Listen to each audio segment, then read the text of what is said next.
Thank you very much. This is like a Michigan football game over here. This is pretty good. This is pretty good. I want to thank you, J.D., for the introduction. You're going to be a fantastic Vice President of the United States. And you know, I chose him because he's for the worker. He's for the people that work so hard and perhaps weren't treated like they should have been, but they were treated that way 4 years ago, I can tell you that. But we're going to get it back bigger, better, stronger than ever before. Thank you very much. This is some crap. I'm thrilled to be back in the great state of Michigan with thousands and thousands, and I mean lots of thousands up here. This is a hell of an arena. This is a hell of an arena.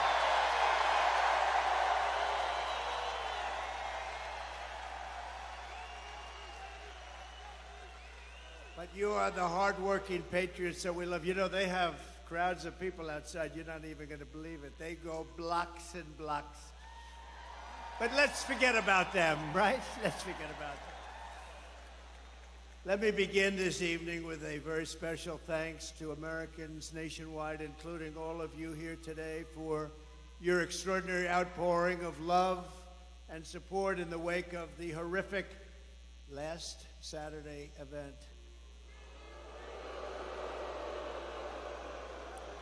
And when you think of it, it was exactly 1 week ago today, almost to the hour, even to the minute. Yeah.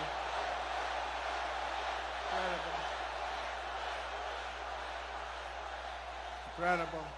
What a day it was. As I said earlier this week, I stand before you only by the grace of Almighty God. That's true. I shouldn't be here. I shouldn't be here. Maybe JD or somebody else would be here, but I shouldn't be here right now. But something very special happened. Let's face it, something happened. I want to thank Butler Memorial Hospital in Pennsylvania for the incredible job they did and service they gave, and all of the great citizens of Butler, Pennsylvania, and the surrounding area, and everyone else for the job they did and the love that they showed us all. It was incredible, actually. What a time that was. What a time that was. Nobody's seen anything like it, and hopefully they never will again. And they had cameras blazing. I guess it was different in that way, too, because we were right in the middle. All those, see, look at all the news back there, and they were all blazing. They were going. No, they covered it fairly. They couldn't believe what they were seeing either. So you did cover it fairly.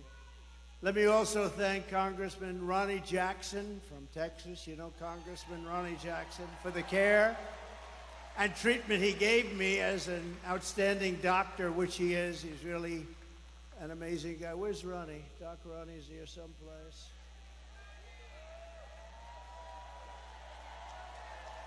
Thank you, Ronnie.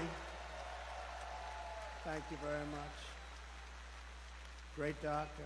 He was a great admiral, a great doctor. He's a White House doctor for Bush, Obama, and a guy named Trump. And they said, who was the healthiest of the three? He said, not even a question, Trump. And I said, I love that guy.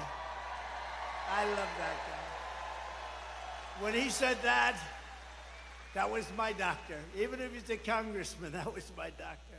But he's been a great congressman. Thank you very much, Ronnie, for everything. We appreciate it. Ronnie Jackson.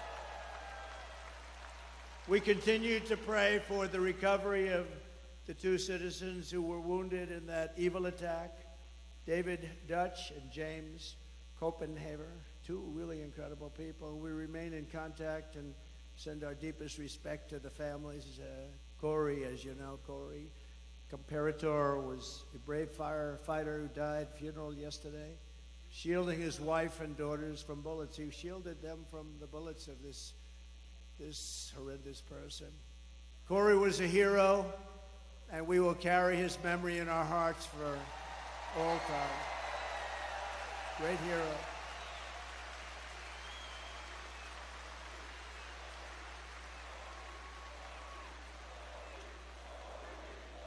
That's great. And he was a big trumper, and we will never forget him, right? We're all together. We're all together. There's never been anything like what you witnessed the other day with the convention. I don't think there's ever been a convention where there was such unity and love, and even now I'll say it just for a second, the fake news even said it that way. I want to be nice, but the fake news reported it correctly. There's never been such unity, and everybody did a great job, and the speeches and everything. It was just an incredible event. And I'll tell you what, Milwaukee was a fantastic place. This was a beautiful arena, and they did a really great job. And Wisconsin is going to vote for us because we spent $250 million.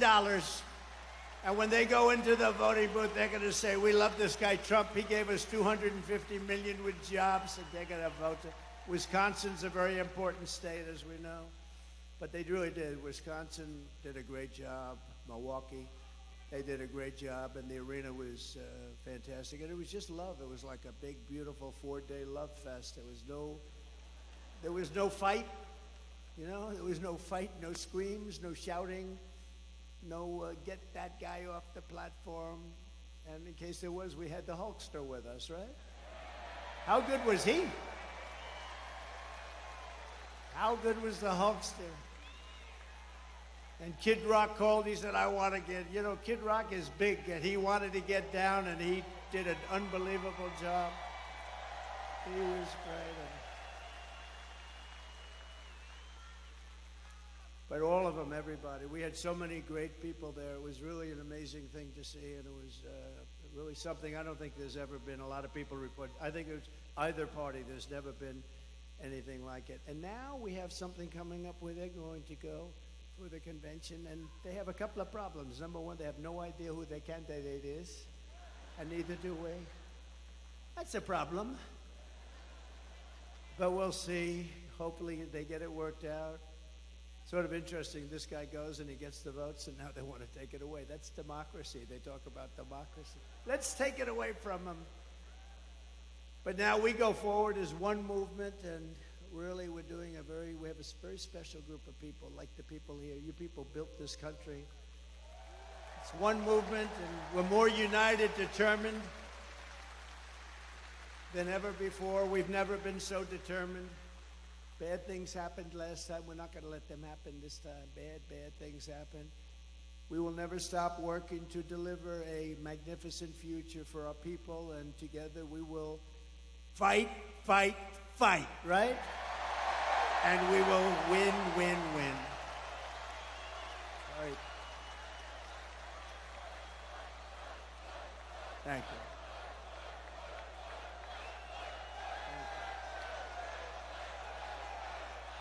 I like this place. You ever walk in to a place and you say, I sort of like this place? Less than 4 months from now, we are going to win Michigan. We are going to take back the White House in a monumental landslide. And with your help, we are going to make America great again. Right?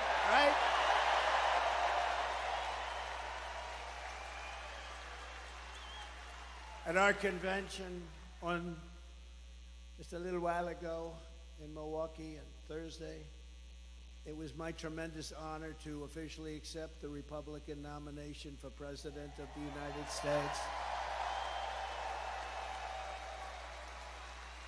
And I used to say it in 2016, and I meant it 100%, but I mean it even more now because this country has gone wrong. We're a failing nation. We're really a left-at failing nation right now. This will be the most important election in the history of our country. This is going to be the most important election. We cannot let it slip by. We cannot let people cheat. We cannot let this slip by, or we're not going to have a country. Because I do have other things I could be doing. It would be a lot easier. Although I'd rather be with you than sitting on some gorgeous beach watching boring waves coming in.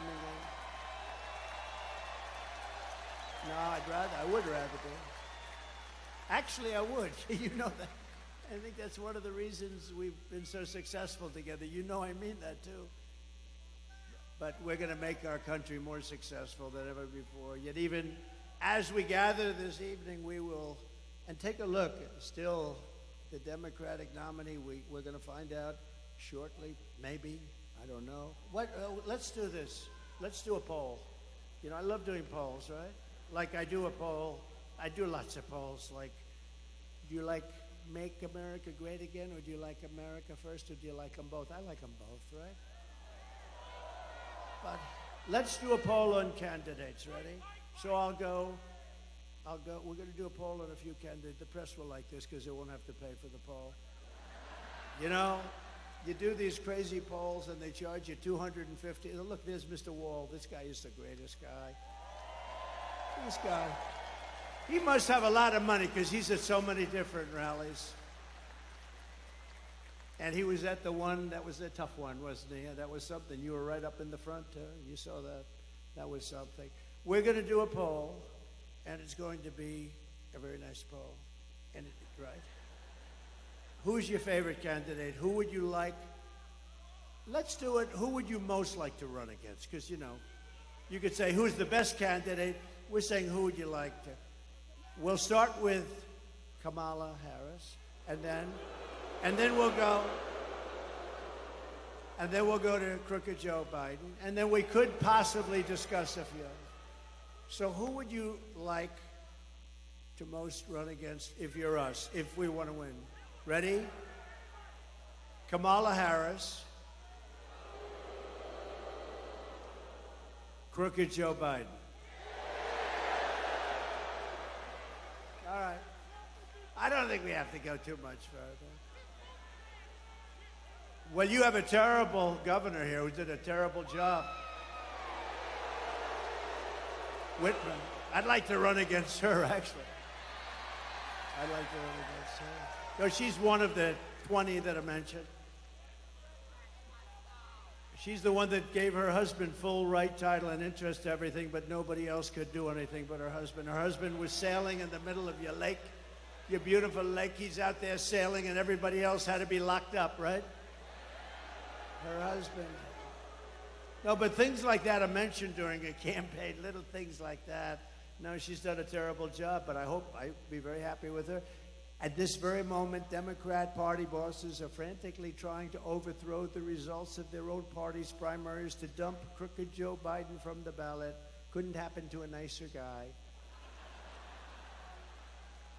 And as you're seeing, the Democrat Party is not the party of democracy. They're really the enemies of democracy, the parties of corrupt insiders like Whitmer, special interests, and the failed political class. That's what they are. Under our leadership, the Republican Party is now the party of the people.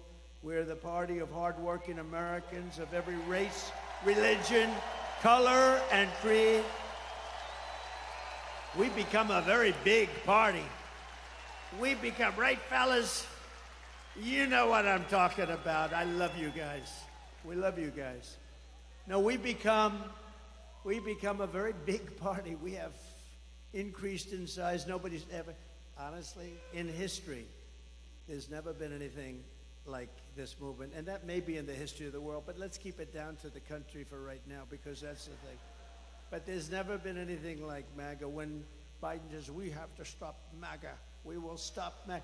I said, he doesn't know what MAGA stands for. It stands for Make America Great Again. How can you be against that? How can you be against that? And you know, the other side's going around trying to make me sound extreme, like I'm an extremist. I'm not. I'm a person with great common sense. I'm not an extremist at all. Like some on the right, severe right, came up with this Project 25, and I don't even know. I mean, some of them I know who they are, but they're very, very conservative, just like you have. They're sort of the opposite of the radical left, okay? You have the radical left and you have the radical right, and they come up with this, I don't know what the hell it is, it's Project 25. He's involved in Project, and then they read some of the things, and they are extreme. I mean, they're seriously extreme. But I don't know anything about it. I don't want to know anything about it. But what they do is misinformation and disinformation, and they keep saying, he's a threat to democracy. I'm saying, what the hell did I do for democracy? Last week I took a bullet for democracy. What did I do against democracy? Crazy.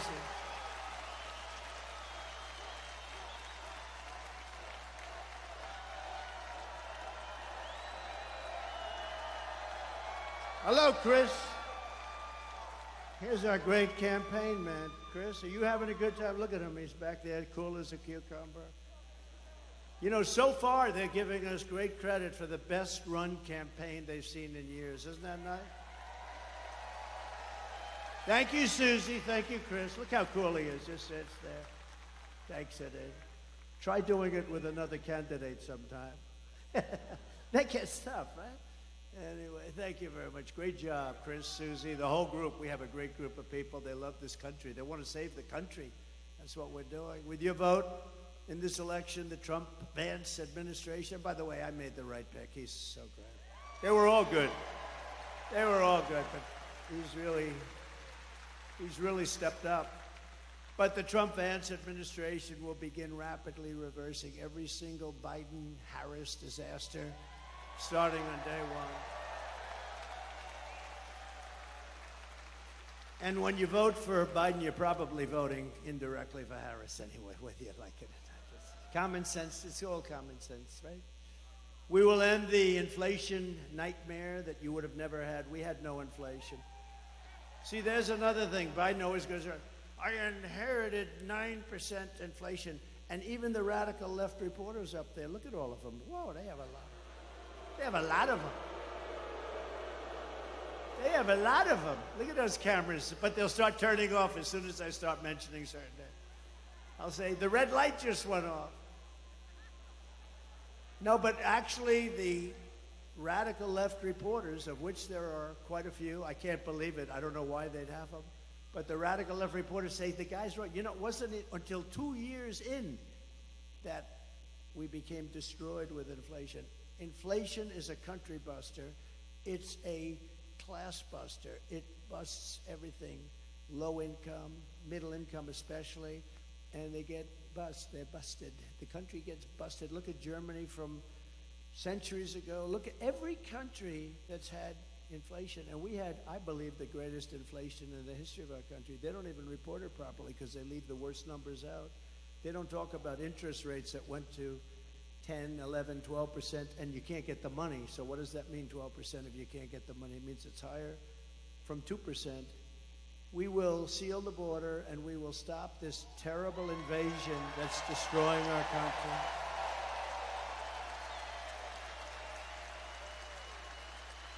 We will crush migrant crime. We're going to crush migrant crime. Oh, we have a new form of crime now. It's called migrant crime.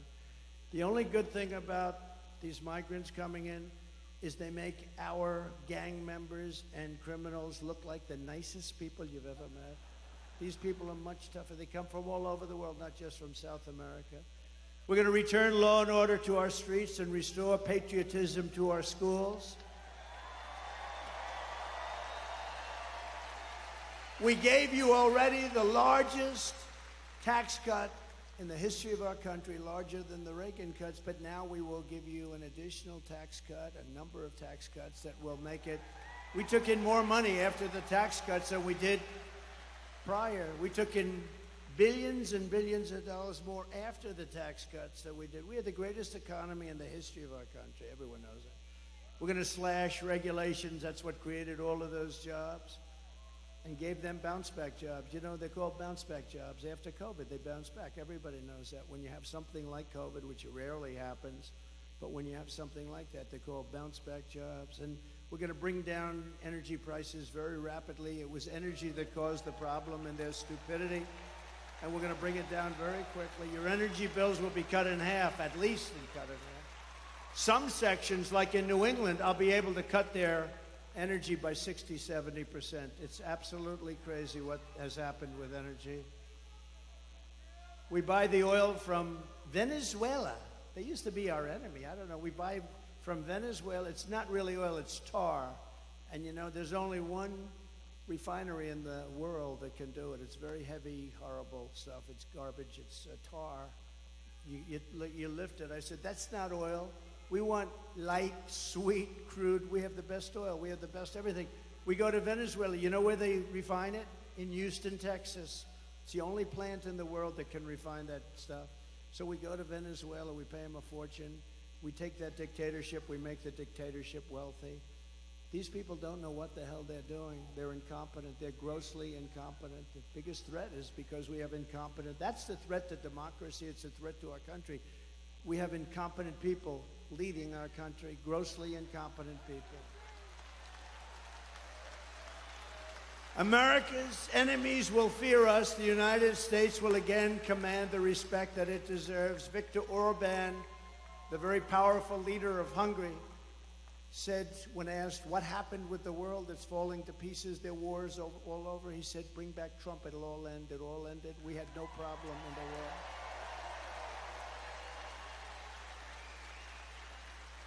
And something beautiful is going to happen because we will bring back the American dream, and it'll be bigger, better, and bolder than ever before. Right? And most importantly, for the people of this great state, you know, years ago, they gave me in Michigan the Man of the Year. That was long before I was a politician. I was a business guy, did well. I liked the state, but I don't know. I heard Man of the Year, Michigan. I said, that's cool. That's good. I'm going to make that trip. I didn't know why they were giving it to me, nothing, but they were giving it to me for, I guess, the fact that I employed a lot of people. I did real well. This is probably 14 years ago. And I came in and I said, why do you allow foreign countries like Mexico? You know, Mexico's, we think of them as friendly, but they haven't been too friendly lately. How about where they asked Biden to meet, just to meet? They want $2 billion to meet. They wouldn't ask that. See, they wouldn't even ask me that because I'd say, I will put 100% tariffs on everything you send into a country if you even think about asking. They want $2 billion to meet. In other words, we won't meet with you unless you pay us $2 billion. And this is every single year they want $2 billion. No, it works the opposite of that, the exact opposite. But you know, when you see the things that are happening to our country, and all you have to do is know how to speak. When I watched the way our border was handled, we had the best border, the safest border, the border that saved my life. You know, I was pointing to an immigration border sign when I made this turn, and that thing went that way instead of that way. So I owe immigration my life. It's true. It's true.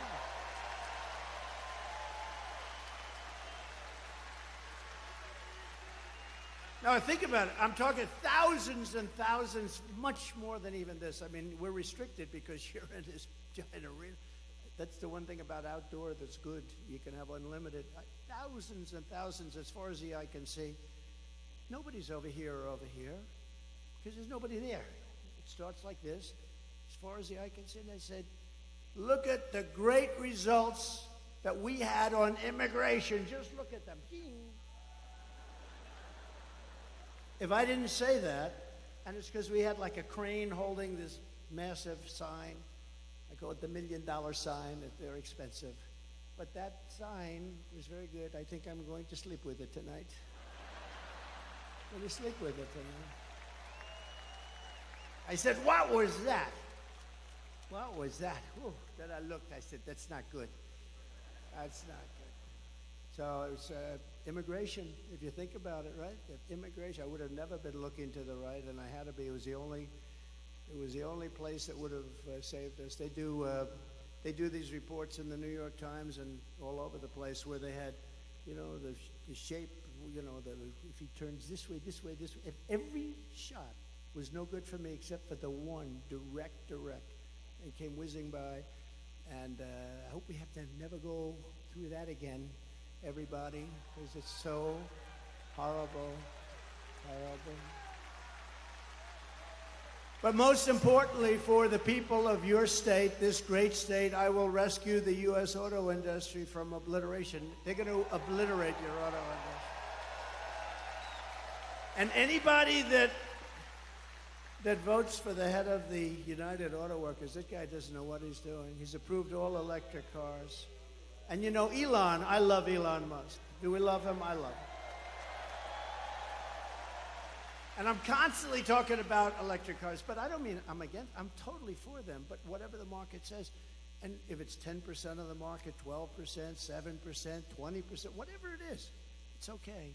But you can't have 100% electric cars. And you know, so Elon endorsed me recently, the other day, actually.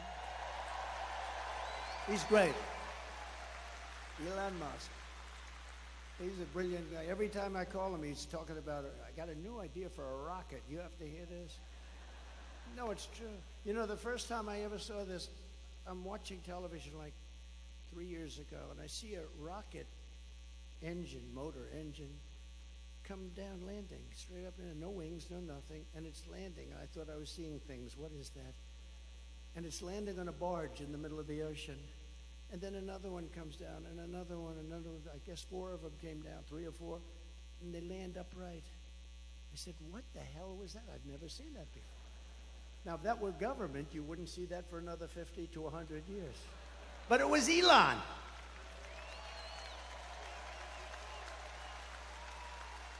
Now, think of that. And I called him, and I've always had a good relationship with him, but I called him, and I said, what was that? He said, well, we saved the engines. We saved the engines because it's very expensive to build. So, I mean, it didn't take me long to figure that if you save them, that's good. But who the hell thought you could do that? No wings, no nothing. Just like these big, long, massive tubes, and they're landing gently right on the dot. I said, that's the coolest thing I've ever seen. And you say, how long would it take government to come up with that one? I don't think they ever heard of it. Perhaps they still haven't heard of it. But, you know, he's a very advanced person, and he's doing other things that are great, and so are others. We have to make life good for our smart people, you know? We have some smart people. We have to make life good for our smart people, and he's as smart as you get. But Elon endorsed me the other day, and I didn't even know this. He didn't even tell me about it. But he gives me $45 million a month. A month.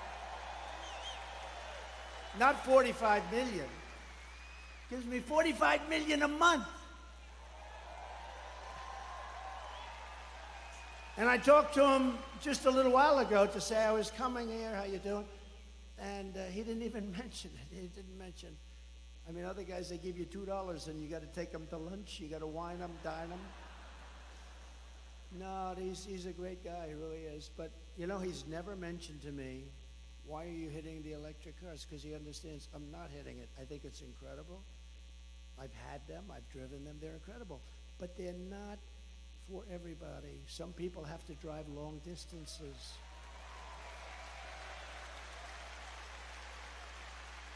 And they tend to be more expensive. And, you know, they'll probably be made in China because China has all of that material.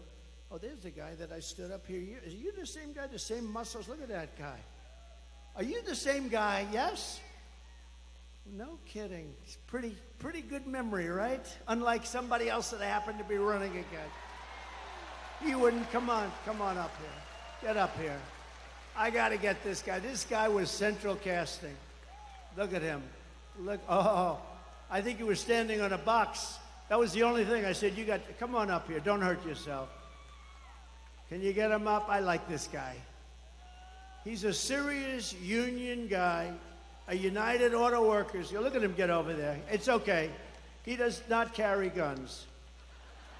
He's not. Come on up here. Look at him. Look at his shape he's in. I'm glad to see you. I'm glad to see you. I'm glad to see this guy. I told you we're going to get 85 million of us out there to vote for him. So let's go home from this rally and do our part.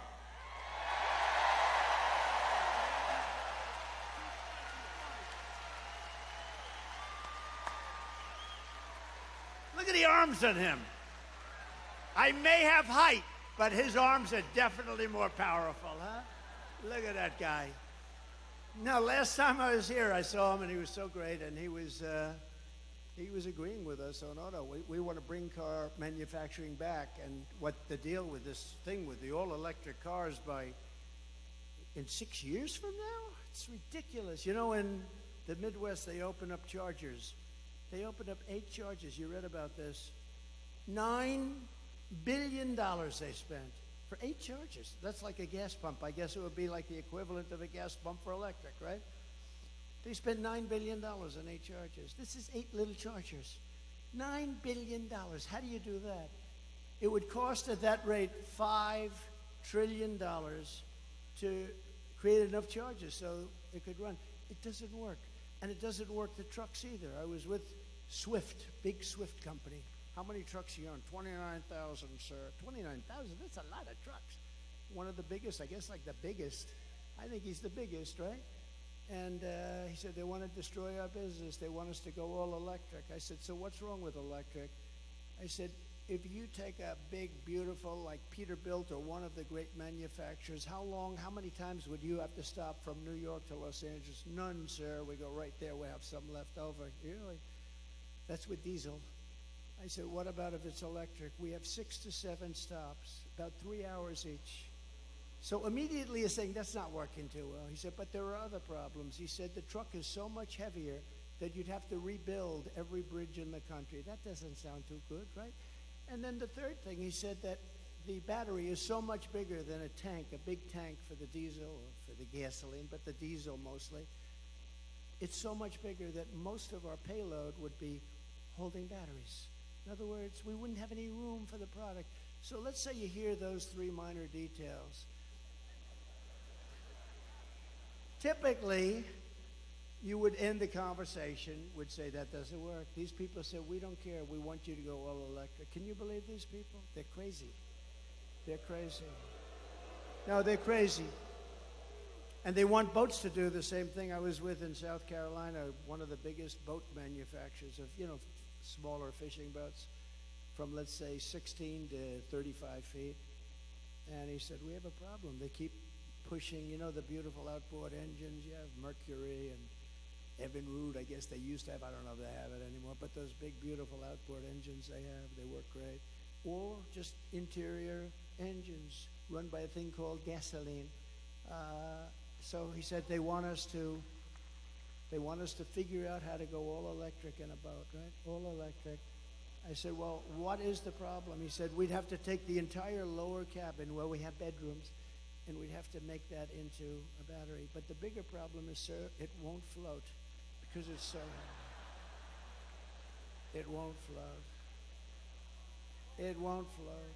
And I always tell the story with like, well, what would you do? Because my uncle was a great professor at MIT for 41 years, I think. He's the longest serving Dr. John Trump, she knows. He was great, very smart. We have a very smart family, actually. But he was a great guy, and I was very interested in this, but the press kills me all the time. They say, he keeps talking about sharks. I tell an analogy. If I'm in a boat, it's all electric, and it starts to sink. I asked the guy, do you get electrocuted sitting over this? And then I say, and I don't think there's anything wrong with this, do you? Because it's an analogy. I say, and if there's a shark about 10 yards away, right where they are, right where all the congressmen are, right over there, look at us. Well, they're sharks. They're sharks. If there's a shark about 10 yards away, do I get electrocuted or do I go with the shark? I said, because I will take electrocution all day long. Despite the environmentalists that say how wonderful sharks are. You ever hear these people? We had 3 killings by a shark this weekend, ripped people apart, and then you have the environmentalists going, well, they didn't mean to do it. They mistook them for a seal. They didn't want to hurt the child. No, I don't want that. Common sense, right? I mean, how about they catch a shark, vicious that they've been after, and they take him to a little deeper water and they put him back in? I wouldn't do that. Would anybody do that here? Let me ask you, this is Michigan. These guys wouldn't do it. But they always get on me. They say, why is he talking about electricity and sharks? What do they have? Well, they know exactly. It's sort of a cute little story. Do I take electrocution or do I take death by a shark? And I'll always take electrocution. But isn't it ridiculous? Think of it. Isn't it ridiculous? They want to make a boat that's far too heavy, that can barely float. And they're driving people out of business. They're destroying this country. They're stupidly destroying this country. The Army tanks are the other one. They want to make all electric. We make the best tanks in the world. They want to have them. So that as we go into a country to bomb the hell out of it, we will do it in an environmentally friendly way. Okay? And you know, with an Army tank, again, the battery is very big, very heavy, and doesn't last long. You know what it is? It's an Army tank, and it's like you're pulling a wagon behind the Army tank. You're pulling a wagon like a child pulls a wagon, and it's loaded up with a battery. So we got to get back to common sense. The aircraft, too. They want to make our jet fighters a biofuel jet fighter that shows 18% less efficiency. That's the difference between winning and losing a fight. And you know what happens? I say, I'm not doing it. And we ended all of that stuff. They brought it back. We will end it on day one. We're not going to be doing that stuff.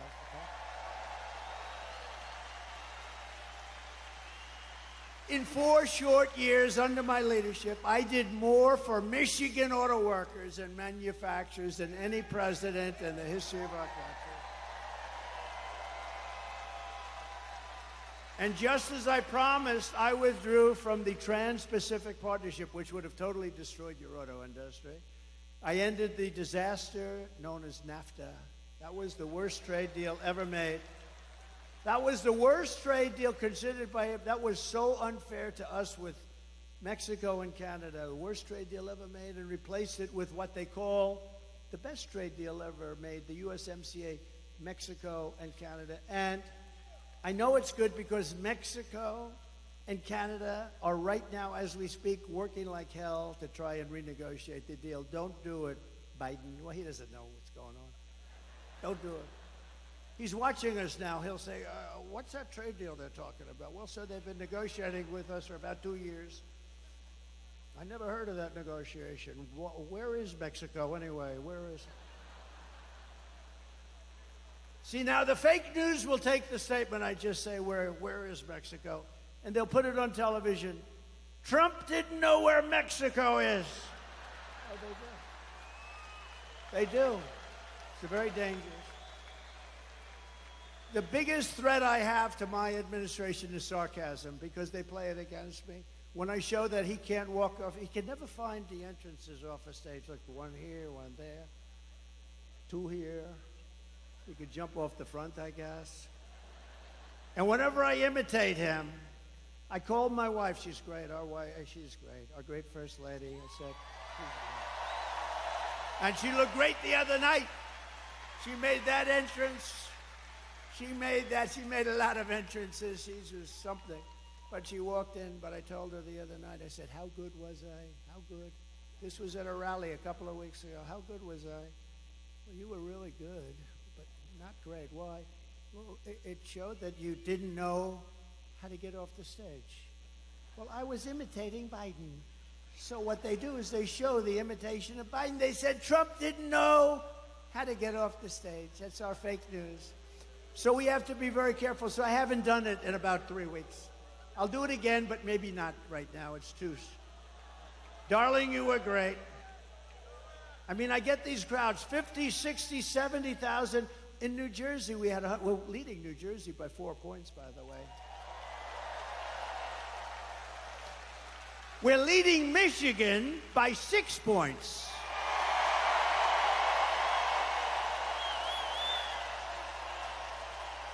Right. And a report just came out. Actually, we're leading everywhere and nationally, and we have to keep it that way. Got to make sure they don't cheat.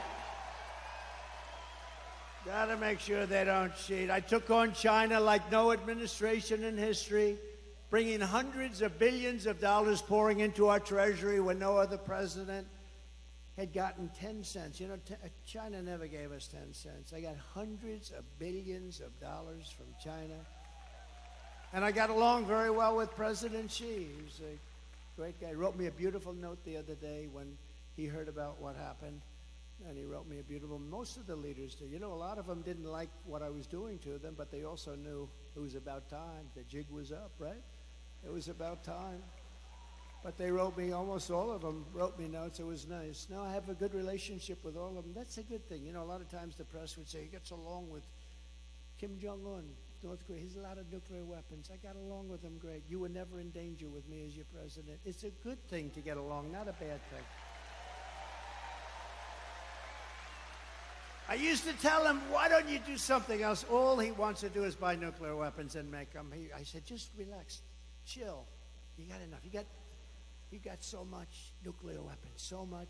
I said, just relax. Let's go to a baseball game. I'll show you what a baseball. We'll go watch the Yankees, or we'll come watch Michigan at its home opener. Okay, how about that? Are you going to have a good team this year, I think, right? Pretty good. I heard good. I heard good, but who the hell knows, right? Guy drops a pass, that's the end of that season. It's a risky business. I proudly imposed a 27.5 tariff on all Chinese auto imports to keep China and Chinese cars, keep them out of America. You don't sell a lot of Chinese cars in here because of what, and if you did, it'd be fewer cars that you made. We're going to bring back the auto industry we're going to bring it back. We're going to have them. If they want to come in and sell us cars, they can, but they have to build plants here, and they have to hire our workers, and that's fine, and nobody can say anything about it. Under the radical Democrat policies, the U.S. auto industry is being decimated. You know, we lost 64% of our industry over the years, 64%. We were a giant, and now a lot of them made in Mexico. Mexico's taken 35% of the auto industry. And we did something very strong. We did something very strong with Mexico. But, you know, when I was building the wall, I said, you have to give us 28,000 soldiers. And they laughed at me. I hate when people laugh at me. I hate it. No, it's so disrespectful. They laughed at me. We won't do that. Why would we do that? I said, because you have to. We're building the wall. People are flowing in through your country. We want 28,000 soldiers to protect us while we're building the wall. They said, no, no, no. And then they said, after I said, look, here's the story. If you don't do it, we're going to charge you a 25% tariff on every car that you send into America. And then it's going to 50% next month. Then it's going to 75%. And then it's going to 100%, and then I'll stop.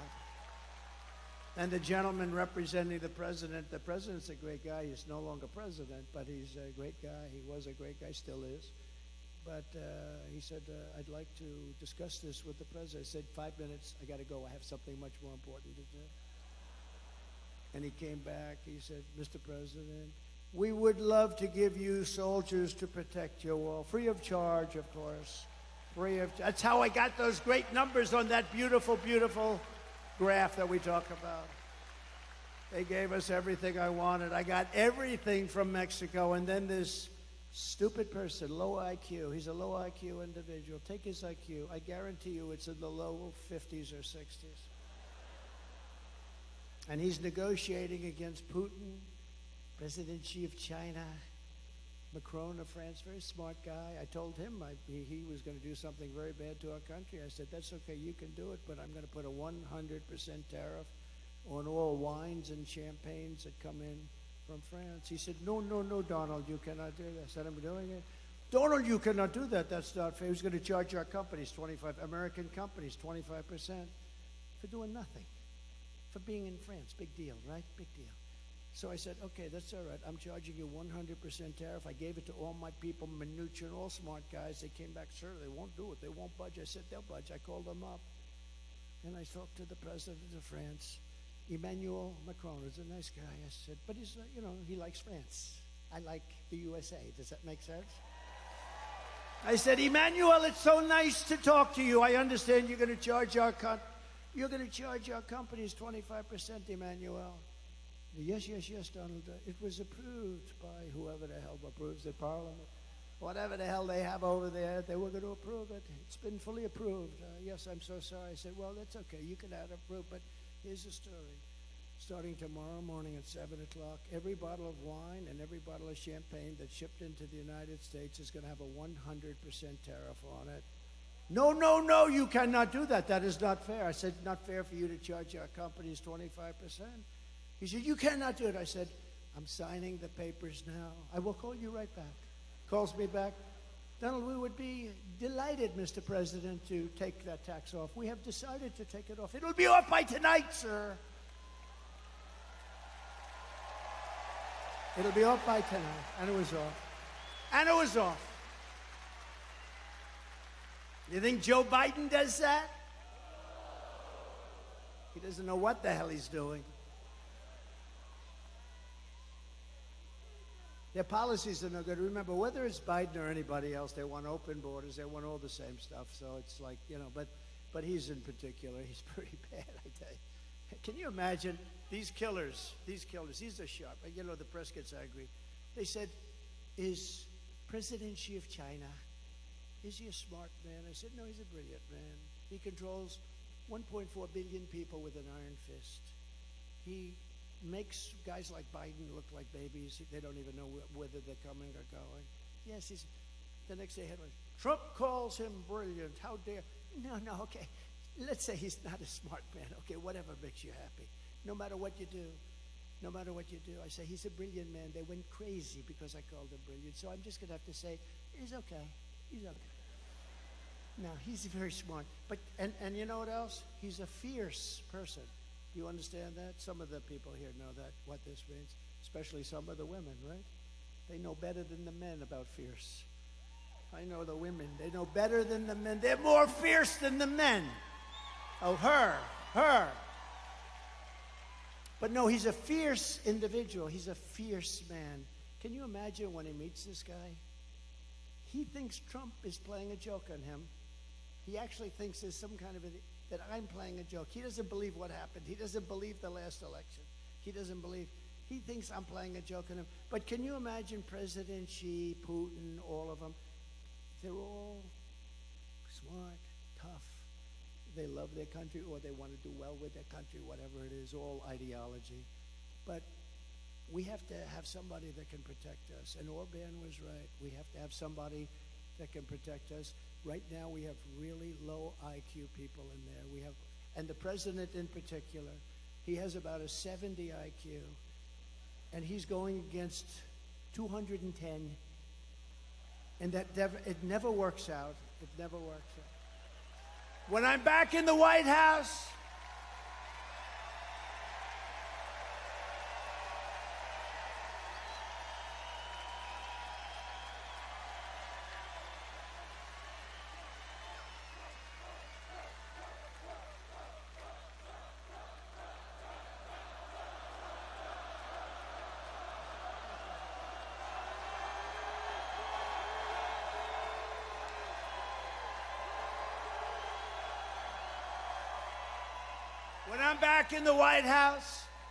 the way they will sell their product in America is to build it in America. They have to build it in America, and they have to use you people to build it. Thank you very much. It's very simple.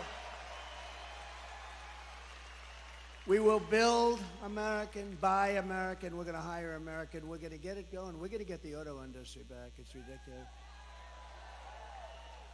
I will revoke China's most favored nations trade. You know, they have a most favored nations trade status. They've had it for years. We had it revoked, and then we had that stupid election, that ridiculous election that everybody knows was ridiculous. But I will revoke it. They have a trade. They're saying we're just beginning. They're not just beginning. They're teaching our people too much. I will pass the Trump Reciprocal Trade Act, meaning if China charges us a 100 or 200% tariff or tax, we will charge them a 200% tax. Very simple. It's called reciprocal. They charge, we charge. It sort of says, I shouldn't say this, because, you know, Franklin Graham, I told the story the other night, Franklin Graham, he's such a wonderful guy. Billy Graham was his father, the greatest. My father used to take me to Yankee Stadium to watch Billy Graham. The place was packed, and he would get up and he would rant and rave, and you left there and you believed that it was God, in fact, that helped me last week. You would believe it if you listened to Billy Graham. And Franklin Graham is right, probably, but he wrote me a beautiful letter. He says, President Trump, I watch your speeches and your rallies all the time. I love your storytelling. There's nobody that can do it like you, but please, you're hurting yourself very badly. Don't use foul language. It made me feel bad, actually, because I don't use much. I don't use much, and if it is foul, it's not really foul. You know, there's really foul, and there's foul, and then there's a little off.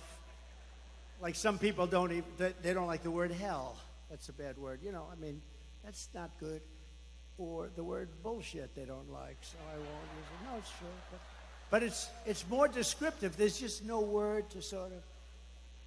But he said, so please, so I've been really good, and for the last 4 or 5 times I've really been good. But, you know, you lose a little something. But reciprocal trade, it basically means you screw us and we'll screw you. It's very simple. And I can't describe it. And I don't think it's foul. But he's probably right. To further protect Michigan auto workers, I will end the Biden-Harris electric vehicle mandate on day one. It's going to end on day one. And I will immediately terminate the Green New scam, and we're going to use that money to build roads and highways and bridges. Under Biden and the radical left Democrats, inflation is wiping out our middle class.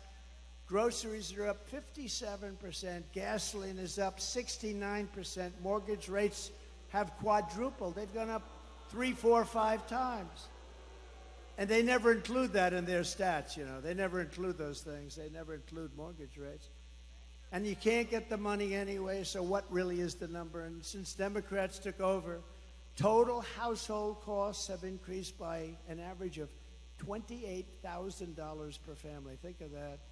Under my leadership, we will throw out Bidenomics, and we will replace it very simply with MAGAnomics. MAGAnomics.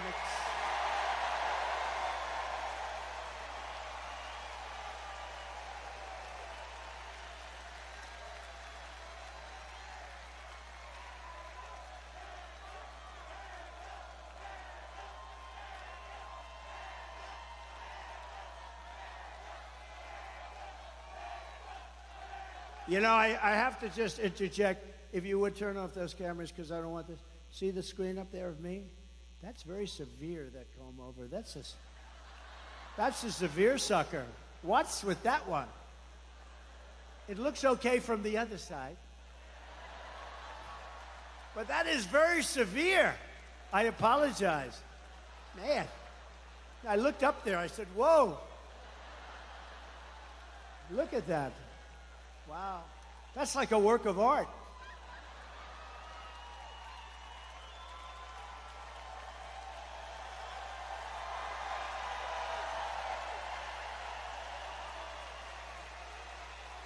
Only look at that one. Don't look. That one looks. To bring down the prices of all goods, we will end the Biden-Harris war on American energy, and we will drill, baby, drill. We're going to start that day one. Under the Trump administration, we had energy independence, and soon we will have energy dominant. We will be more dominant than any country by far, and we were. Just 4 years ago, we started off at number 4, we got to number 3, and then we had to beat Russia. We beat them. Then we had to beat Saudi Arabia. We beat them, and we were like a rocket ship, and then we had this idiotic result.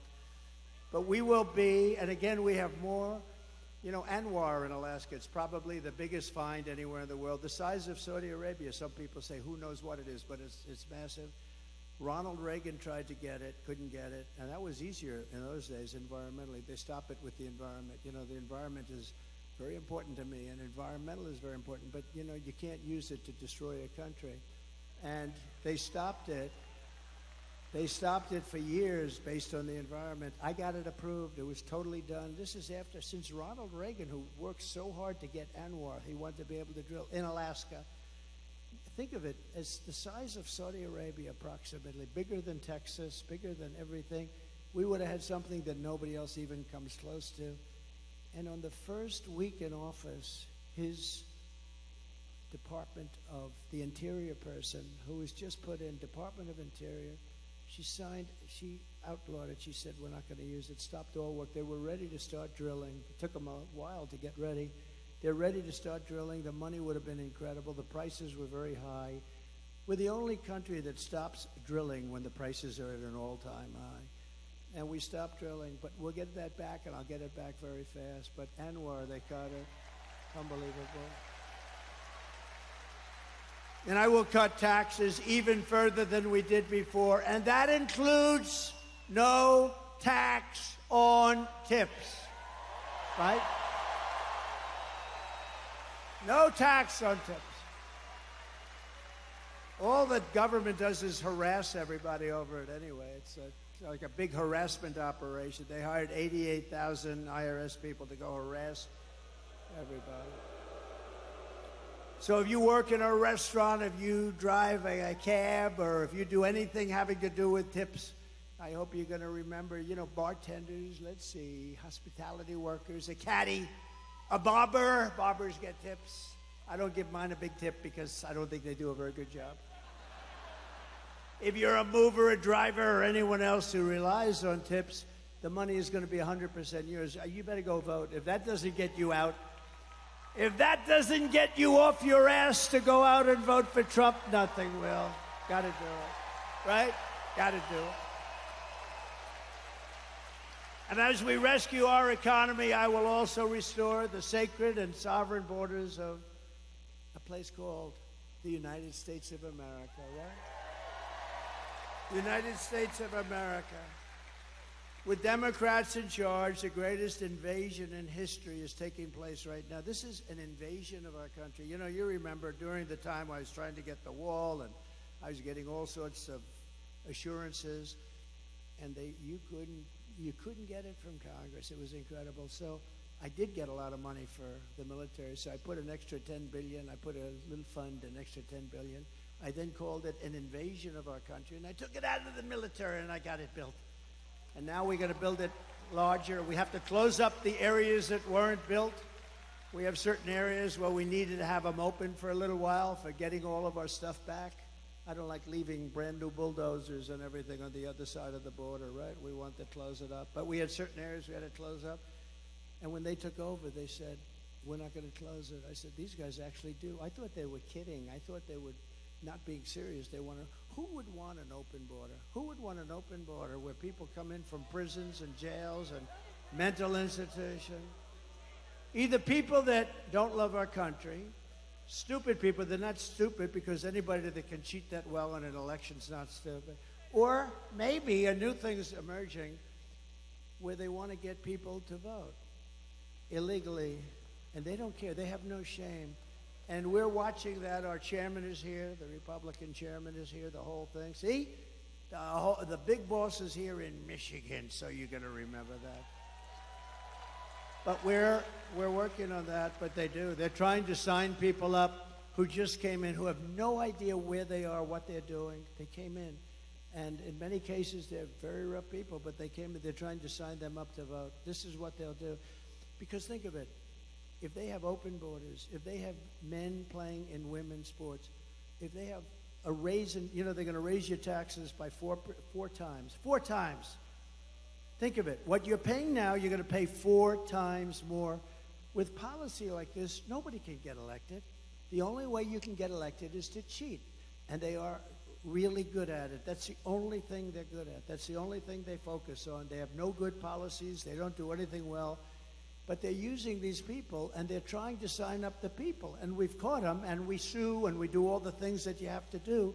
But they have no shame whatsoever. So that's really one of the big reasons I think they're allowing it, because they're not stupid enough to allow prisoners and people from mental institutions, people from insane asylums, and it drives them crazy. Hannibal Lecter, the late, great Hannibal Lecter, would like to have you for dinner. He wants you for dinner. That's the end of you, by the way.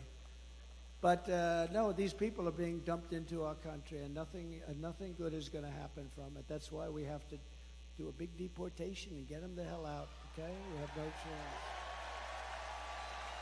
Meanwhile, our crime rate is going up while crime statistics all over the world are plunging.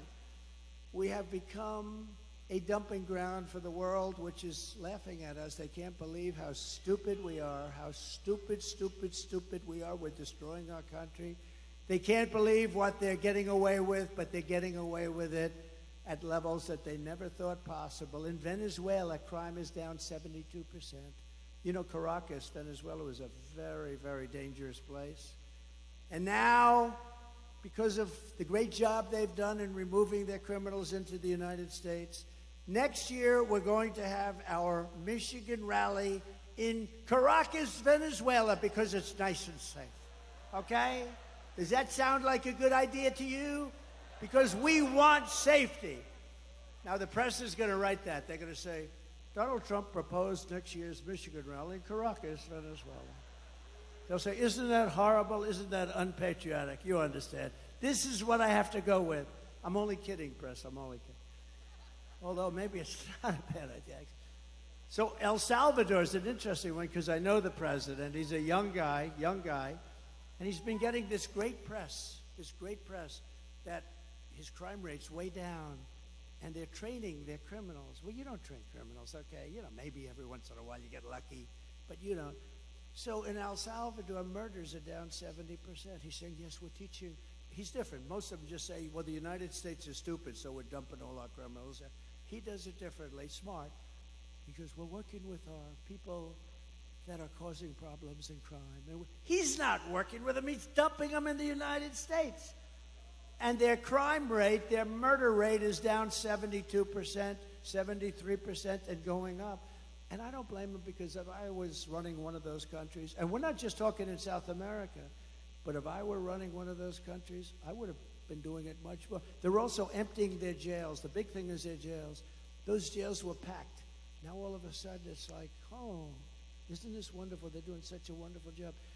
They're dumping their criminals into the United States of America, and we're not going to take it anymore. Stupid people.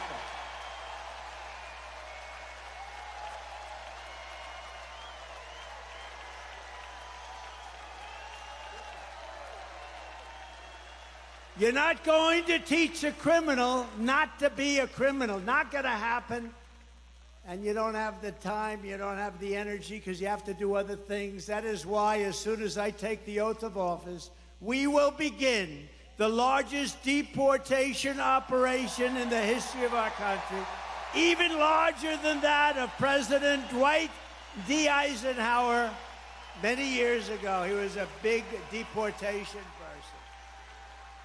Under the radical left Democrats, Michigan communities are being overrun with migrant crime. You know that better than anybody, right? Does everybody agree? It's being unbelievable. In Oakland County, criminal squads of illegal alien gang members are hiding in the trees and breaking into Michigan homes after dark, looting them for jewelry, purses. They're taking the women's purses right out of their bedrooms. Electronics, cash, they're stealing, they're robbing the houses. Earlier this year in Kent County. Does anybody live in Kent County here? Sounds good to me, but you're not going to like this. A sadistic illegal alien, of which there are many criminals, was sentenced for executing a 22-year-old Grand Rapids woman while she was in her car with her 1-year-old baby, shooting her at least 5 times with a rifle at point-blank range, while the killer was wanted on an outstanding warrant for attempted strangulation of another woman. When I return to the White House, we will stop the plunder, rape, slaughter, and destruction of our American suburbs, cities, and towns. We will shut down deadly sanctuary cities. We're not going to have them anymore. And we will shift massive portions of federal law enforcement to immigration enforcement. We're going to get the bad ones out. We're going to get them out immediately. It's not going to take long. We're going to rely on law enforcement, and we're going to give law enforcement back their dignity, respect, and power so they're allowed to protect you.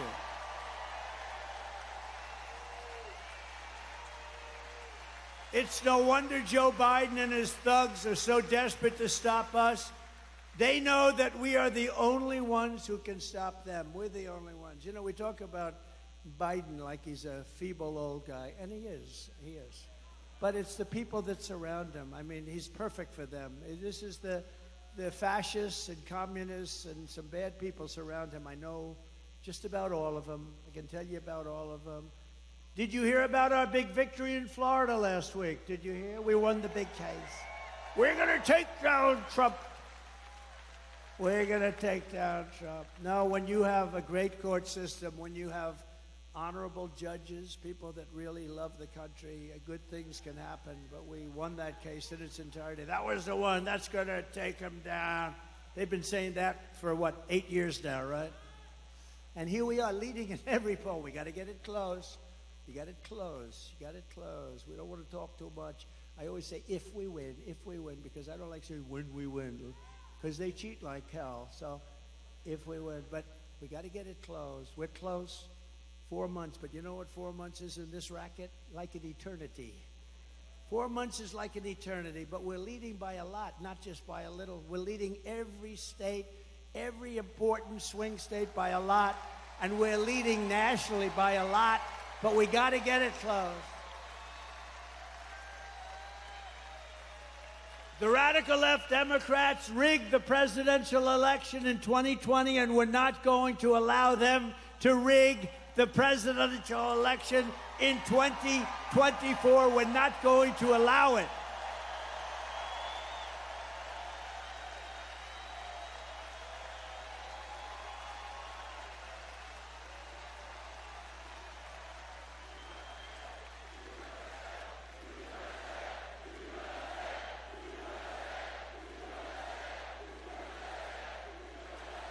Every time the radical left Democrats, Marxists, communists, and fascists indict me, I consider it a great badge of honor. You know, I've been indicted more than the legendary Alphonse Capone, Scarface.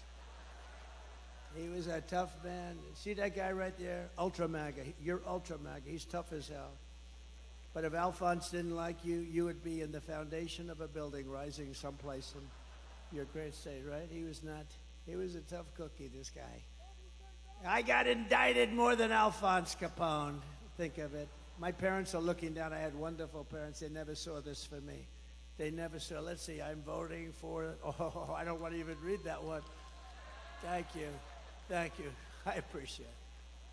But I'm being indicted for you. Don't worry about these fake indictments. These aren't indictments. These are Biden indictments. These are a sick, weak, pathetic man who can't run an election. So he indicts his opponent thinking that's going to win. And in many cases it would. You know, third world countries do this a lot. Banana republics do it a lot. We've never done it. And we're going to teach them why they can never do it again.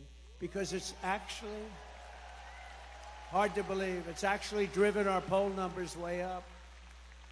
And then we had the debate. Did anybody watch the debate? Poll. Who won the debate? Biden or Trump? Poll, free poll.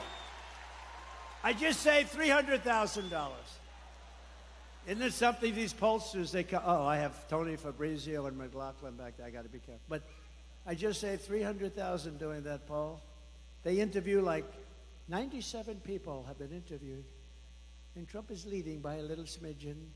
I got 25,000 people here or something. They got so many people outside. I wish we could include them. I'd love to get them in. Would anybody like to leave now and let the other people come? That's not nice. Never forget, our enemies want to take away my freedom because I will never let them take away your freedom. They want to silence me because I will never let them silence you. And in the end, they're not after me, they're after you. I just happen to be standing in their way, and I always will. Right? I always will, fellas.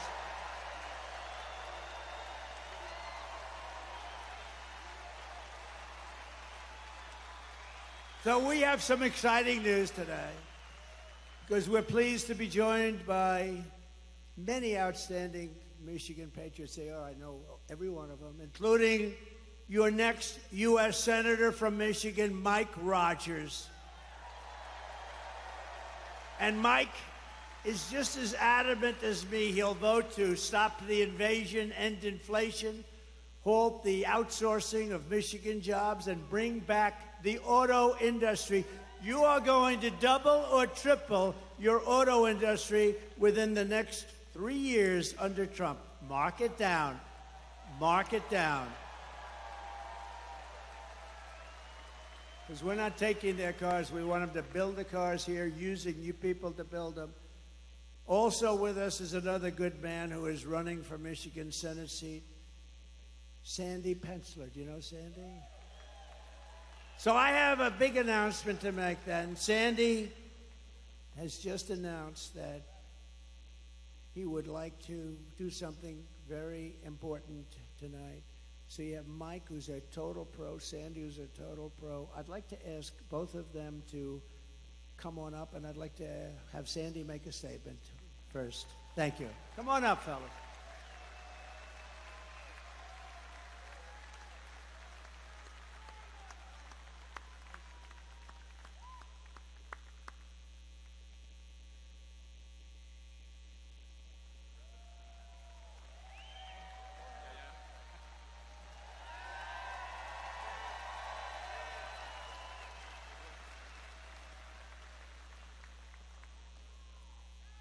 Thank you, Mr. President. I was so inspired when President Trump kissed the empty uniform of Corey Compitore. I flashed back immediately to a couple days after 9/11 at the local firehouse, where I hugged the lone remaining survivor and looked out at 12 empty uniforms. Thank you for honoring all of them as well.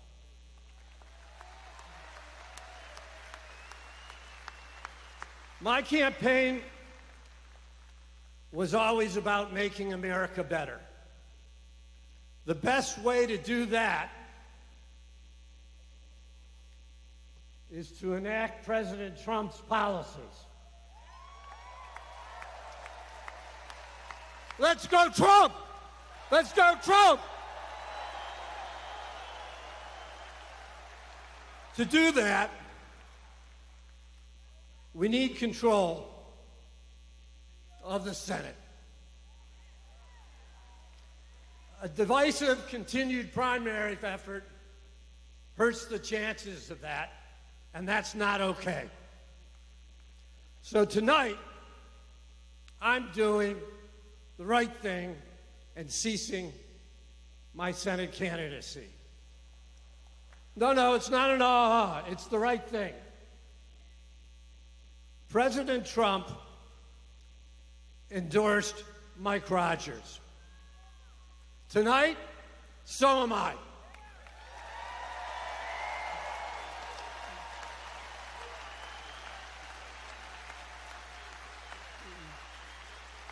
Mike's gonna make a heck of a senator.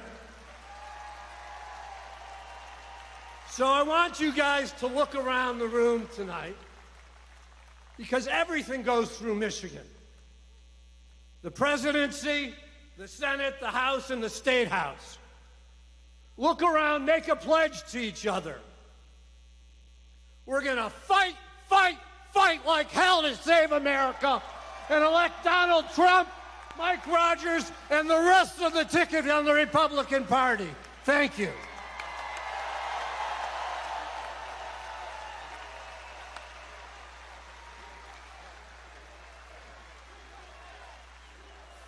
Thank you, Sandy. I am honored to have you stand with us and all Republicans to win the state of Michigan. Thank you for your courage. Thank you for your leadership. You're going to be an important voice going forward in our party in Michigan.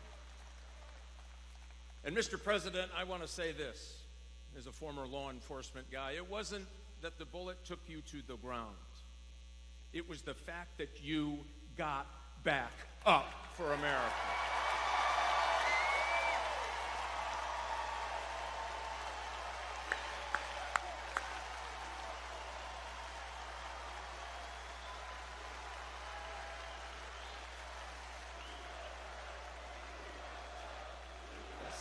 You bet.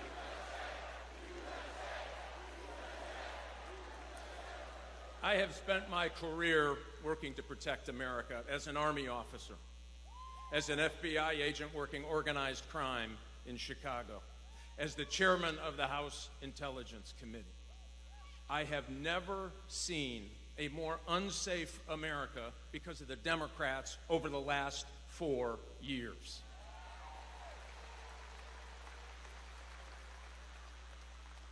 Here's the good news, Mr. President.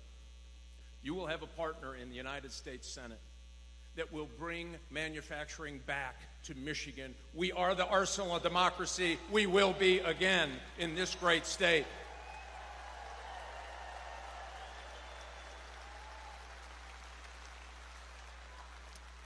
And I'll pledge to you, I will get Department of Justice reoriented to actually going after criminals. We are going to dismantle fentanyl distribution from here to the steppes of China, and we're going to tell China, you sell in the United States, you'll have a price to pay.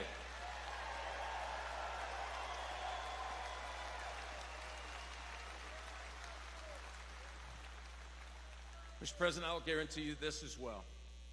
With your leadership, winning the state of Michigan, winning for the United States, putting America back in Washington, D.C. versus Washington, D.C. and the rest of America, we will make America respected again. We will bring back law and order again. We will make America safe again. Let's flip the Senate. Let's elect Donald J. Trump and Mike Rogers to the Senate, and let's get busy. Thanks, Mr. President.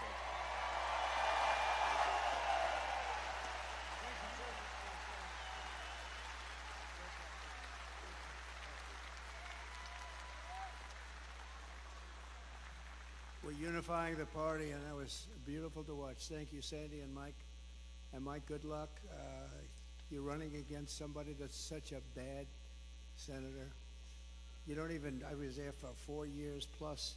I don't even remember meeting that particular person. This is not a senator for Michigan. Mike Rogers is going to be a great senator. He's got gravitas. He really knows his way, highly respected in Washington. And I think, I mean, it should be an easy race. Nothing's easy, but it should be an easy race. So good luck, good luck. And thank you very much, Sandy, Mike. We're also joined by members of Congress, and they're great people, friends of mine, warriors. Jack Bergman. Jack? Thank you, Jack. Great job. A real friend of mine, somebody I was very much in favor of right at the beginning, John James. Thank you, John.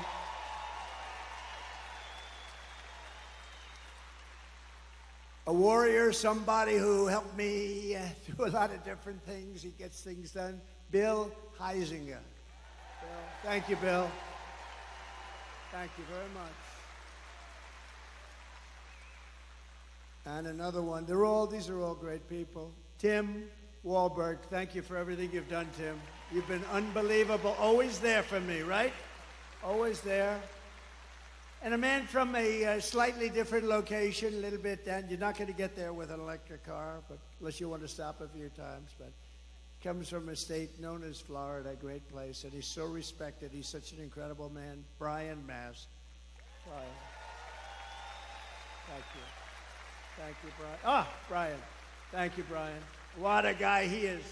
He's a warrior. He's a real warrior. Thank you, Brian. Michigan House Republican leader, Matt Hall. Thank you, Matt. Good job you're doing, Matt. Are we going to win, Matt? Will you please make sure? We need these local ones, right? That's right. Michigan Senate Republican leader, Eric Nesbitt. Thank you, Eric. Great. Thank you. Good job. A congressional candidate who I hear is doing very well, Tom Barrett. Tom, get in there and win. Good. A friend of mine who was really brave, ran a tough race. It's amazing, actually. Really did well. Her father was a very special guy who was in the steel industry, and he passed away. A battle with cancer, a long-time battle, but he was fantastic. And I got to know them both very well. She's a terrific woman. Tudor Dixon.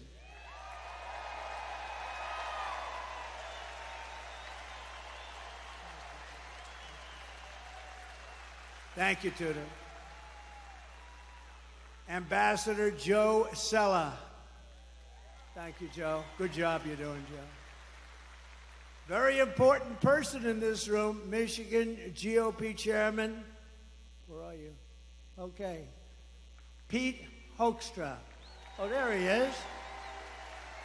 I fought like hell for him to take that job, right, Pete? I said, Pete, you got to do it. How are we doing, Pete? How are we doing? Huh?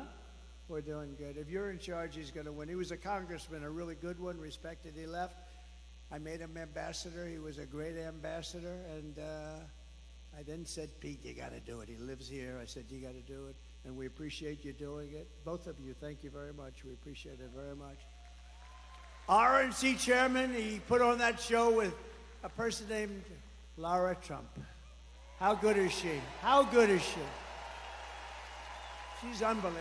She made a great speech. And her husband made a very good speech the other night, didn't he? Eric and Don. I don't want to talk about anyone else, only my kids, you know. But they all did well. Everybody did well, honestly. I do think Hulk Hogan, I thought he was incredible. I hadn't seen him in a while. And I'll tell you what, I'm not going to mess with him, right? We're not going to mess with the Hulkster. But he was fantastic the other night. All of them, every single one. My granddaughter did very well. Look, she's scarred. What about, who said that? Who said my granddaughter? Wow. Kai. Kai is great. Great golfer. She's a great golfer. But we have another man who's very important, and the RNC chairman, Michael Watley, who's been incredible, wherever Michael is. Mike, thank you, Mike. Great job. I said, Michael, you have one job. We got so many votes, we don't know what to do with them. You got to guard the vote. When those votes get put in, they can't be missing. They can't throw them out. They can't stuff ballot boxes. They can't cheat. Make sure. And, you know, he headed up North Carolina. And on that night, a while ago, that certain election night, that miserable where we thought it was won at 10 o'clock in the evening, and then all of a sudden, additional votes have been reported in various places. We don't have to get into it. North Carolina held totally steady. He had 603 lawyers working. Other people didn't have lawyers working.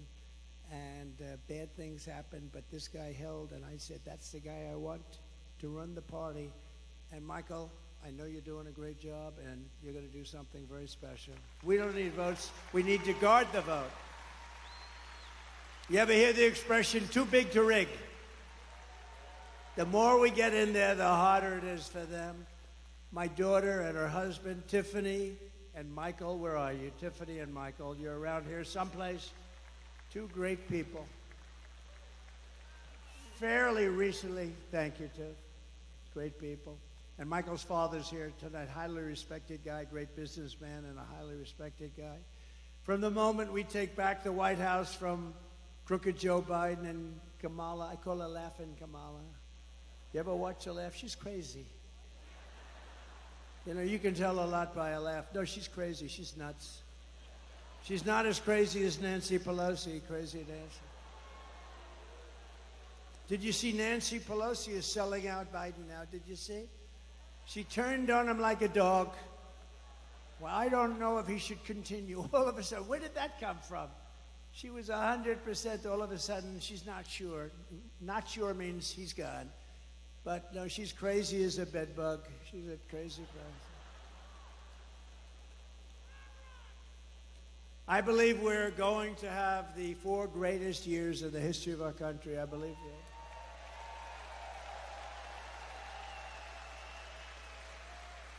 that. And I believe that Michigan is going to have the greatest of all of any of the states, because I'm going to bring back your auto industry. I'm not going to take this.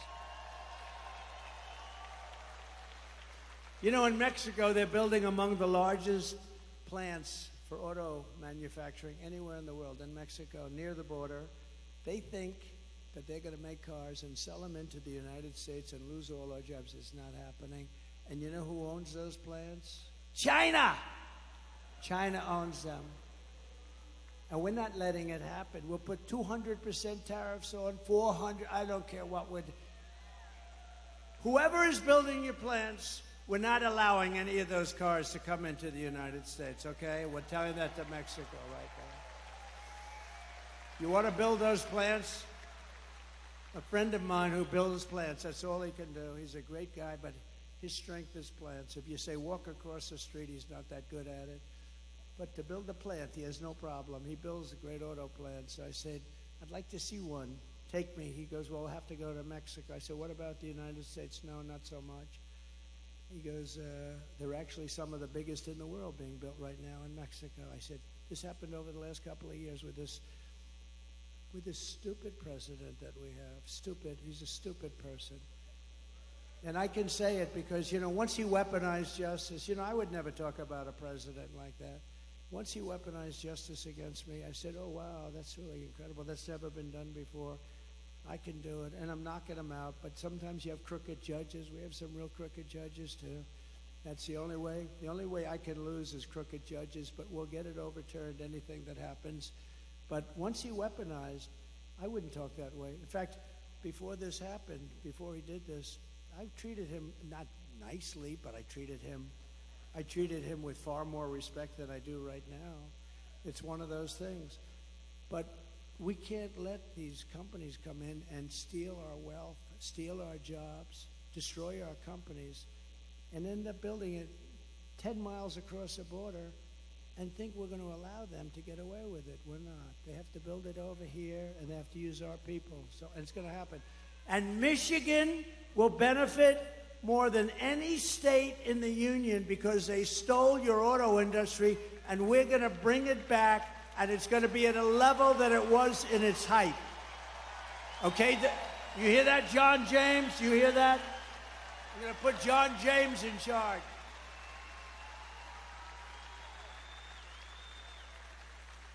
And the amazing thing, it's not even hard to do.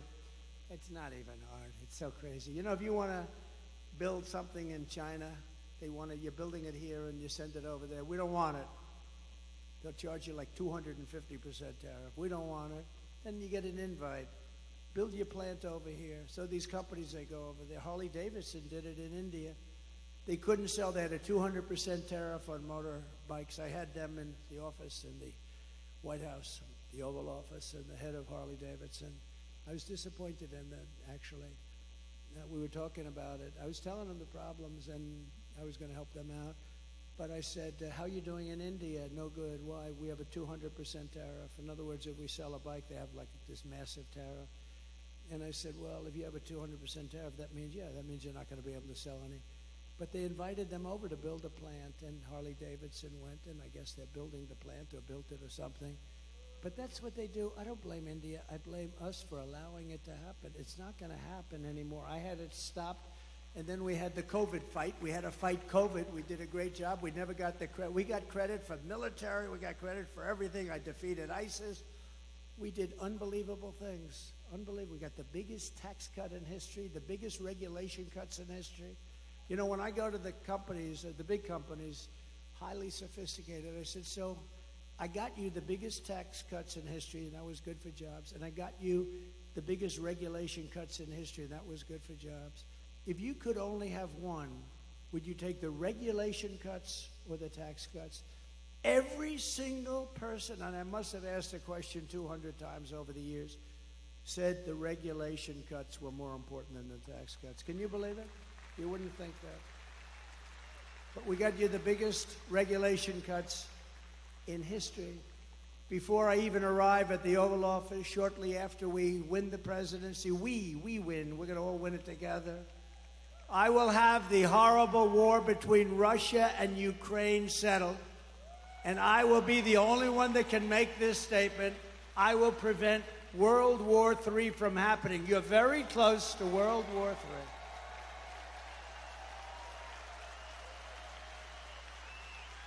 If I was president, the Afghanistan disaster, which probably caused Putin to go in, and by the way, he wouldn't have gone in with me. He would have never gone in with me. And he didn't. And by the way, he didn't. But the Afghanistan disaster, not the fact we're getting out. I was getting out. After 21 years, you get the hell out. But I would have kept Bagram. It's 1 hour away from where China makes its nuclear weapons. we gave it to them so stupidly. It's one of the biggest airfields in the world. We built it many years ago for billions of dollars. We were going to keep that. We were going to man it, keep it. Think of it, 1 hour away.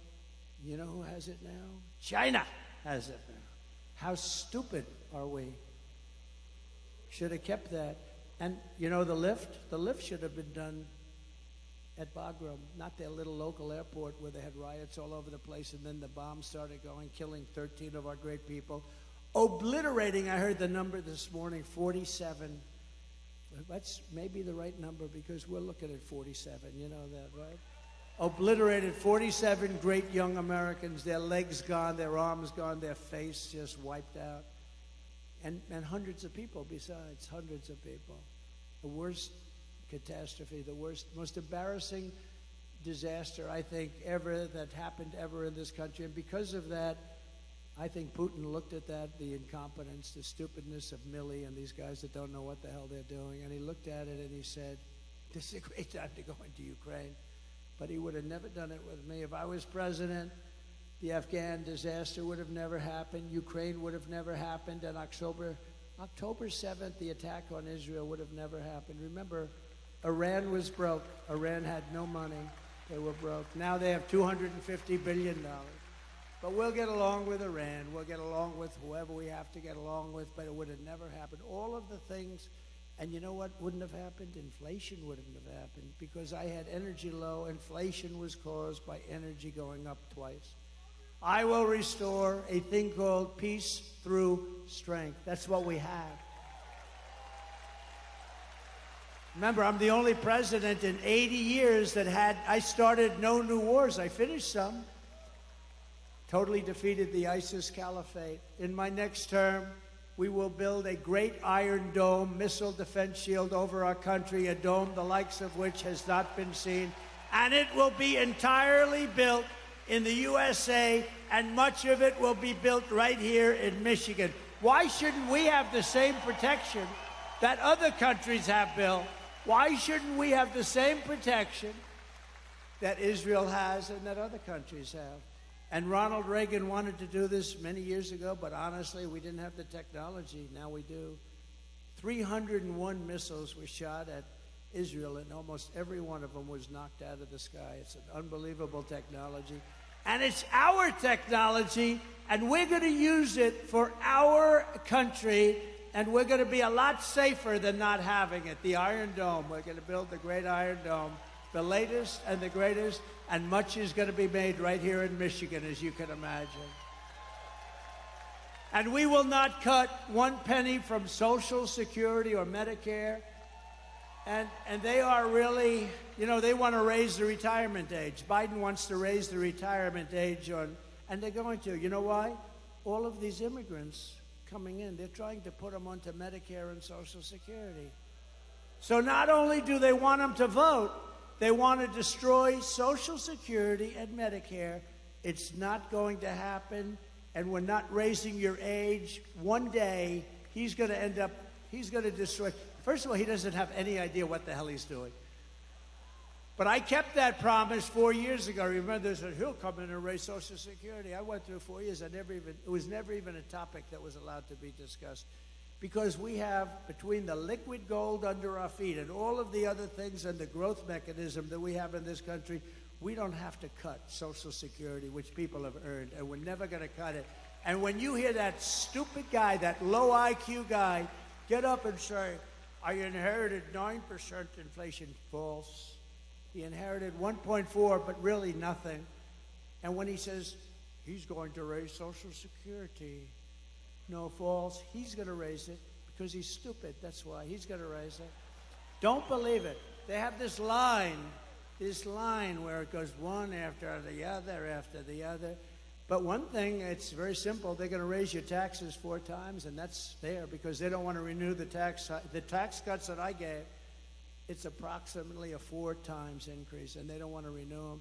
But you can't believe these people when they get up. Biden and I watched Camilla the other day, brilliantly put on Fox. I don't know why Fox does it. Please, Fox, will you please get smart? Will you please get smart?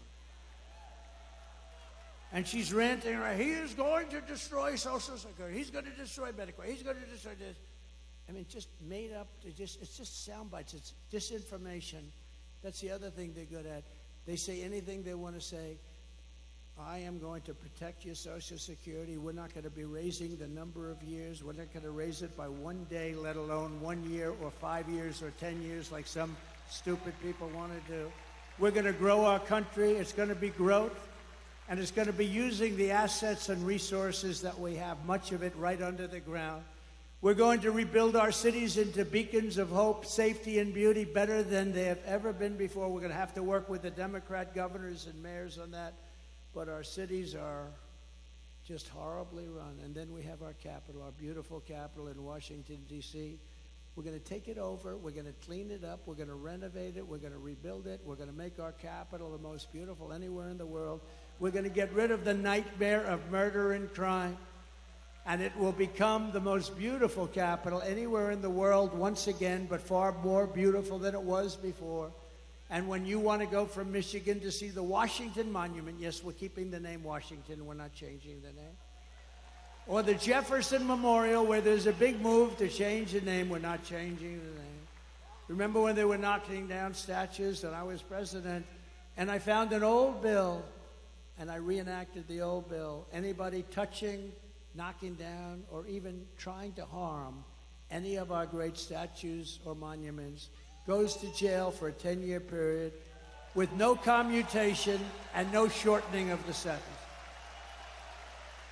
And it was a beautiful sight as we watched everybody leave town. They left town so quickly. They left town. We said, bye, everybody. No, we have to meet people that have evil intentions. They wanted to knock down the Jefferson. If I didn't get the military out to save the Jefferson Memorial, they would have done a job. But I found this old law that today we're almost incapable of producing things like that. 10 years, and there's nothing like good behavior, and you get out in 2 days. It's 10 years in jail if you touch our monuments, if you even try to knock them down. I had a news conference, I signed it, and everybody left town. It was a beautiful thing to do. We're not doing it. We won't be changing the name of Jefferson, Washington, Lincoln, like they did our forts. I get out of office, they did our forts, right? We won 2 world wars in those forts, and now they have different names, many of them. Fort Bragg, and the people that live next to Fort Bragg are not happy. They're not happy. They changed the name. We won 2 world wars out of Fort Bragg, and then they decide to change the name because they think it's politically correct. On day 1, I will sign a new executive order to cut federal funding for any school pushing critical race theory, transgender insanity, and any other inappropriate racial, sexual, or political content onto the shoulders of our children.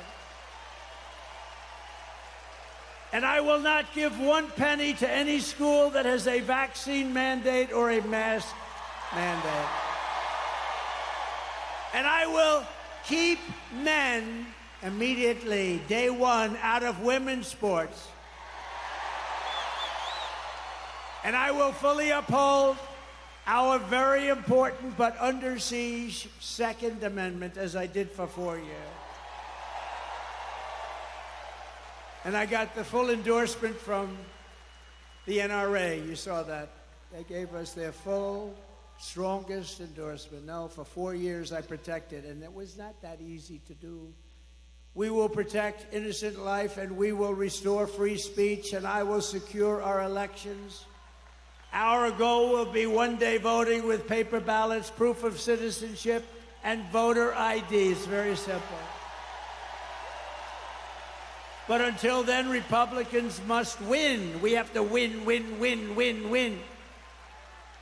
We want a landslide that is too big to rig. I said it before. I'll say it 100, 200, 300 times before that very spectacular date. But, you know, remember, November 5th is not really the date. It starts in early September, North Carolina and some others. Because now we have these ridiculous laws where you can vote before the election, after the election. We got to have 1 day voting, 1 day voting. What happened to those ballots that were over there last week? Oh, sir, we moved them around a little bit. Oh, really?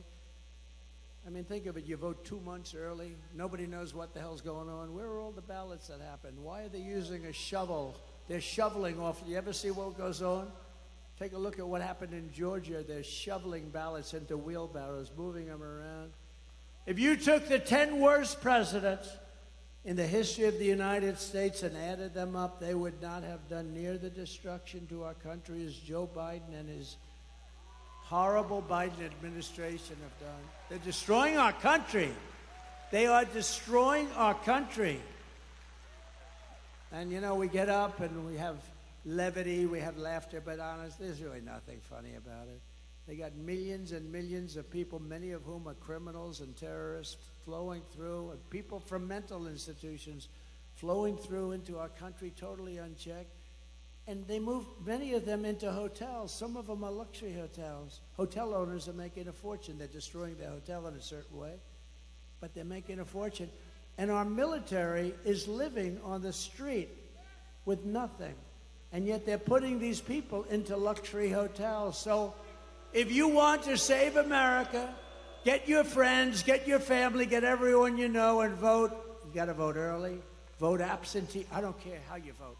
You know, they all say, oh, sir, we have to vote early. Well, you know, a lot of times you vote early, that's God. You got to vote, and you got to follow your vote. Make sure it doesn't get canceled out. You can do it. Vote on election day. I don't care how you vote, you've got to vote. Vote early if you want. Everyone's saying vote early. I don't. Look, you got to vote. You got to get out and vote. You got to protect your vote.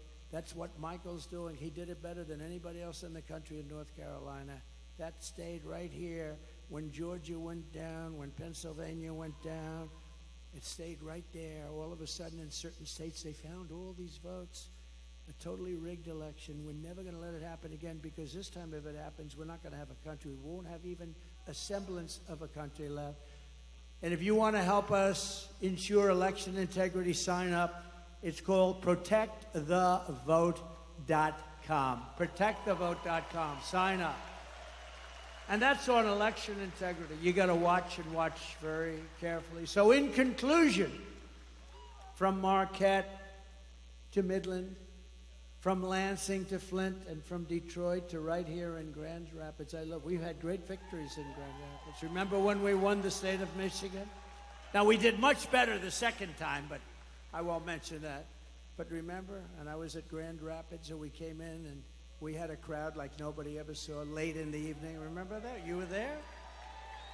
And we had a crowd like nobody's ever seen before. I said, why would we lose Michigan? And we ended up winning Michigan. I was right. Actually, Bill Clinton told Hillary that he was in Michigan. You're going to lose. You know, he's a good politician. You had a natural instinct. He said, you're going to lose Michigan. You're going to lose Wisconsin. They said, whoa, why are we listening to this man tell us this? And he was right. Wisconsin and Michigan. I said, why are we going to lose? We had 49,000 people show up. She had like 300 people show up. I said, why are we going to lose? And we won. We won Michigan. And then we did much better the second time, but bad things happened. We're not going to let that happen anymore. We stand on the shoulders of the brave Michigan patriots and tough Michigan workers who manned the first assembly lines. You remember that? Does anybody remember that? It's a long time ago. Anybody remembers that? They're extremely old. Is there anybody that wants to admit? They revolutionized industries and turned this state into a manufacturing powerhouse like no other. And we're going to bring it back. And we're going to bring it back. I'm not talking about lots of other industries. I'm talking about the auto industry, because it's such a big industry. I can say we're going to bring back cement. We're going to bring back all sorts. I'm just talking very simple. It's so simple. It's going to happen so fast. You're going to be at a level as though you were from 30, 40 years ago. You're going to manufacture cars again at a level that you haven't seen in many, many decades. You probably have to get rid of this fool, this stupid idiot representing the United Auto Workers, because he sells the auto. You know, I'm much more popular than anybody with the auto workers. We're going to get 95% of their vote. But they have a guy that, I mean, he pushes the electric mandate, and they're going to be made in China. They got to get rid of that guy. He's bad news. Your Michigan ancestors gave us Motown, the Mustang, and the might of the American Midwest, and it really is a might. They forged the steel, laid the railroads, tilled the fields, fought the battles, and won the victories that made America into the greatest and most powerful nation in the history of the world. That's true. It was the most powerful. But now we are a nation in decline, and it's a very serious decline. We are a failing nation. We are a nation run by fools and stupid people. We're a nation that has lost its confidence, its willpower, and its strength. We're a nation that has lost its way. But we are not going to allow this horror to continue. We're not going to let it happen. Less than 4 years ago, we were a great nation, and we will soon be a great nation again.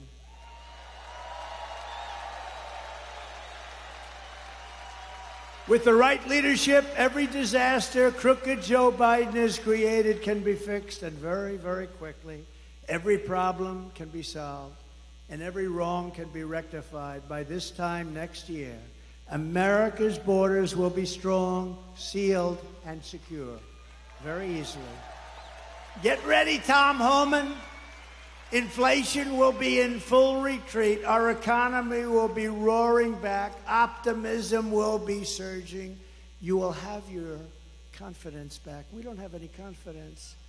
That's like an athlete that can't sink the shot, can't hit the ball, lost his calm. We're going to have you hitting the ball again. We're going to have you playing at the top of your game. The American dream will be thriving again for citizens of every race, religion, color, and creed.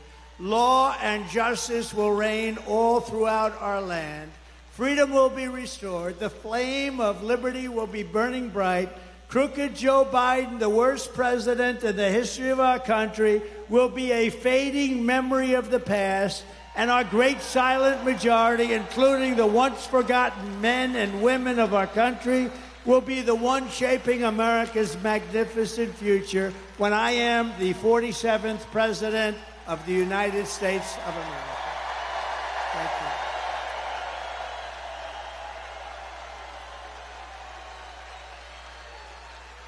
Because we are all Americans, and together we will show November 5th to be the most important day in the history of America. It will be the most important day. And when we turn it, our country's going to be great again. And if we don't turn it, our country is finished. You know it, and I know it, and everybody knows it. We are one movement, one people, one family, and one glorious nation under God. And together we will make America powerful again. We will make America wealthy again. We will make America strong again. We will make America proud again. We will make America safe again. And we will make America great again. Thank you very much. Thank you, Michigan. Thank you very, very much. Thank you.